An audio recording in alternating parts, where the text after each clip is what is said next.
नरेंद्र मोदी पर समर्पण को लेकर कांग्रेस द्वारा सवाल उठाए जाने और पूर्व प्रधानमंत्री इंदिरा गांधी का हवाला देने पर भाजपा सांसद निशिकांत दुबे ने पलटवार किया। उन्होंने कहा, समर्पण तो कांग्रेस ने ही किया था, है ना। 1991 का जो समझौता हुआ था वो आपकी सरकार के समय हुआ था। 1994 में जब नरसिम्हा राव प्रधानमंत्री थे तब उस समझौते को लागू किया गया था। उसी समझौते में आपने तय किया था कि हमारी सेना कहाँ तैनात होगी, नौसेना की तैनाती कहाँ होगी, वायुसेना कब और कैसे कार्रवाई करेगी, और यह सब 15 दिन पहले बताना होगा। क्या यह राष्ट्रद्रोह नहीं था? निशिकांत दुबे ने कांग्रेस पर तीखा हमला करते हुए कहा कि अब वही पार्टी प्रधानमंत्री मोदी पर झूठे आरोप लगाकर देश को गुमराह करने की कोशिश कर रही। उन्होंने कहा कि प्रधानमंत्री मोदी ने हमेशा देश की संप्रभुता और सुरक्षा को सर्वोपरि रखा है, जबकि कांग्रेस ने अपने कार्यकाल में रणनीतिक समझौतों के जरिए देश की सैन्य ताकत को कमजोर करने का काम किया है। सरेंडर तो उन्होंने किया ना, 1991 का एग्रीमेंट है।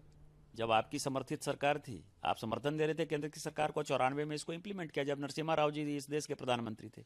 आपने ये कहा कि हमारी आर्मी कहाँ पोस्ट होगी, नेवी कहाँ पोस्ट होगी, एयरफोर्स कैसे एक्शन लेगी, ये सब 15 दिन पहले बताना है। ये देशद्रोह नहीं है। दूसरा सवाल ये है कि आर्मी कह रही है कि हमने आतंकवादी ठिकाने को नष्ट कर दिया, आर्मी कह रही है कि हमने उनके एयरबेस को तबाह कर दिया। पूरे न्यूयॉर्क टाइम्स से लेके वाशिंगटन पोस्ट तक कह रहा है कि जो भारत कह रहा है वही सही है। मसूद अजहर आतंकी के जो है 14 परिवार के लोग मारे गए, उनको 14 करोड़ रुपया जो है पाकिस्तान सरकार दे रही है। कल माननीय प्रधानमंत्री जी कह रहे हैं कि आतंकवादी घटना के लिए जो है हमने आर्मी को पूरा फ्री हैंड दे दिया है। अब कोई भी आतंकी घटना होगी तो आतंकवादी को और पाकिस्तान की मिलिट्री को हम बराबर मानेंगे। इसके बावजूद भी आप जो है हिसाब किताब मांग रहे हैं। मेरा तो सवाल यह है कि ये जो एग्रीमेंट आपने साइन किया और जो स्ट्रेटेजिक चीज़ें होती हैं, आर्मी की बातें होती हैं, नेशनल सिक्योरिटी की बातें, वो पार्लियामेंट में भी डिस्कस नहीं होता है।